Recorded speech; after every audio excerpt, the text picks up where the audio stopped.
kama tunasema tunataka kuwa kama nchi ambayo imeendelea, lazima we make decisions yenye itatusaidia kufika mahali wamefika. You cannot arrive there kama you are making the wrong decisions. So saizi kazi hiyo inaendelea.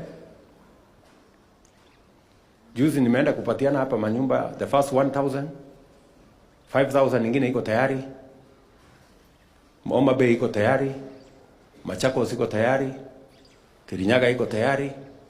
Kazi yangu mwaka huu ni kupatiana tu funguo ya manyumba, tukiendelea na vijana zaidi wanafanya kazi, vijana zaidi wanaongezeka kufanya kazi, na tunabadilisha Kenya. Hii Kibera mnaona hapa, Islam ama hizi zingine zote hizi zitaisha in 10 years. There will be no slum in Kenya. We'll be living in decent livelihoods. Nyinyi mnanielewa? Nchi inabadilishwa na maamuzi. Decisions are the ones which change a nation.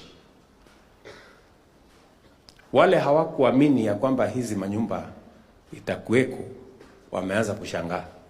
Kelele ndio hiyo imepotea. Tunatumia pia hiyo pesa kujenga masoko. Saa hizi tunajenga masoko 400 Kenya. Watoto wetu wako kwa TVET na universities, tunawajengea hostels. That is how we are going to change Kenya. Hiyo program nikasema tutimize. Ilikuwa kwa manifesto ya Kibaki, ilikuwa kwa manifesto ya Uhuru, ilikuwa kwa manifesto yetu. This is the person who is going to implement it.